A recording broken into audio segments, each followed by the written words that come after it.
किसी गांव में साईराम नाम का एक साधु रहा करता था। वह बड़ा ही भला आदमी था। अपने साथ बुराई करने वालों के साथ भी वो हमेशा भला ही करता था। गांव के किनारे एक छोटी सी कुटिया में वह अकेला रहता था। अपने घर आने वालों की खूब खातिरदारी करता था, ध्यान रखता था और अच्छा अच्छा खाना खिलाता था।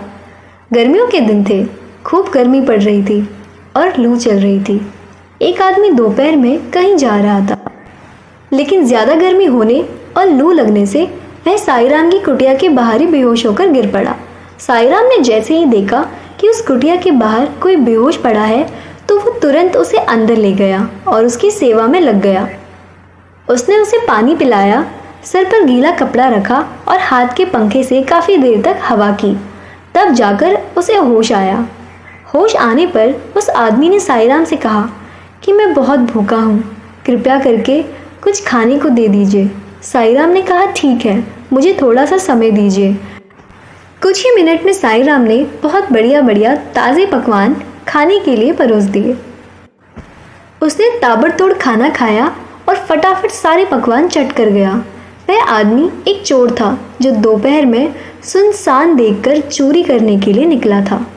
खाना खाने के बाद चोर को इस बात की हैरानी हुई कि साईराम ने इतनी जल्दी खाना कैसे तैयार कर लिया। उसने साईराम से पूछा, महाराज जी, ये बताइए आपने इतने कम समय में खाना कैसे तैयार कर लिया। साईराम ने चोर को बताया कि मेरे पास एक चमत्कारी थाली है। इस थाली की मदद से मैं पल भर में जो भी चाहे वो खाना बना सकता हूँ। चोर ने हैरान होकर पूछा, क्या आप मुझे वह थाली दिखा सकते हैं? मैं ये सब अपनी आंखों से देखना चाहता हूँ। साईराम अंदर गया, एक थाली लाकर चोर के आगे रख दी और कहा, मुझे केले चाहिए। थाली तुरंत केलों से भर गई। चोर हैरान रह गया और उसके मन में थाली के लिए लालच पैदा हो गया। उसने साधु से पूछा, मान्यवर, क्या मैं आज रात आपकी कुटिया में रुक सकता हूँ? साधु एकदम से राजी हो गया और जब साधु गहरी नींद में सो रहा था तो चोर ने थाली उठाई और वहाँ से चंपत हो गया। थाली चुराकर चोर सोच रहा था कि अब तो मेरी मौज ही मौज है, जो भी जी चाहे थाली से मांग लूँगा।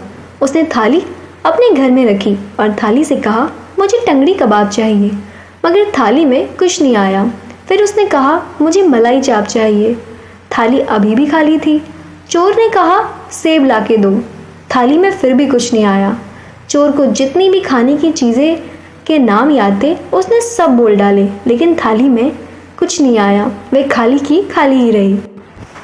चोर तुरंत भागता हुआ थाली लेकर साधु के पास गया और बोला, महात्मा, भूल से मैं आपका बर्तन अपने साथ ले गया, मुझे माफ़ कर दीजिए, अपना बर्तन आप वापस ले लीजिए।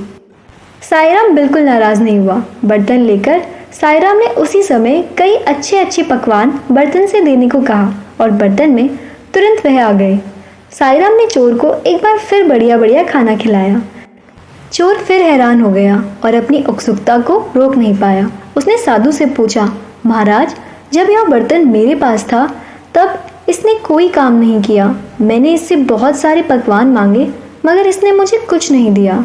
साधु ने कहा, भाई देखो, जब तक मैं जिंदा हूँ तब तक ये बर्तन किसी और के लिए काम नहीं आ सकता। मेरे मरने के बाद ही कोई और इसे उपयोग कर पाएगा।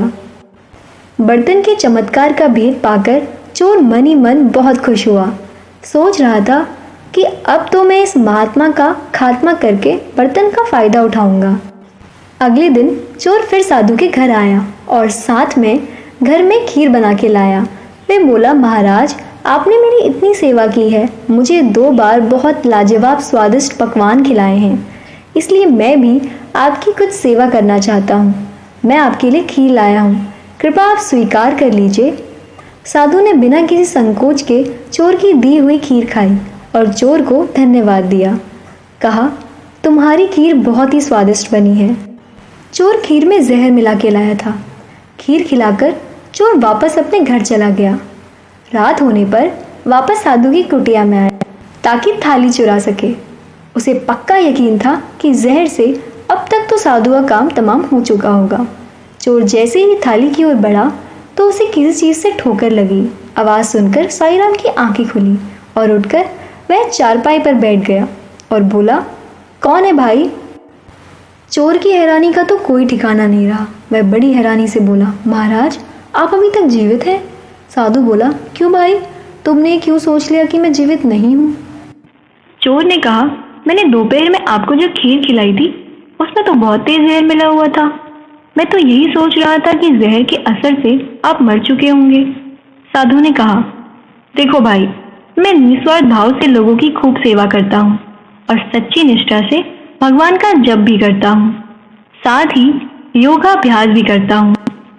इसलिए मुझे यह आशीर्वाद प्राप्त है कि कितना भी तेज जहर क्यों ना हो, मैं उसे आसानी से पचा सकता हूँ। किसी भी जहर का मुझ पर कोई असर नहीं होगा। चोर ने निराश होकर कहा, महाराज मैं तो आपको मारकर आपके पतीले का लाभ उठाना चाहता था। मेरी ये इच्छा पूरी नहीं हुई। कृपा करके मुझे माफ कर दीजिए और अपनी शरण में रख लीजिए। साईं ने उसे अपने साथ रख लिया और चोर उसके कामों में हाथ बटाकर एक अच्छी और ईमानदार जिंदगी जीने लगा।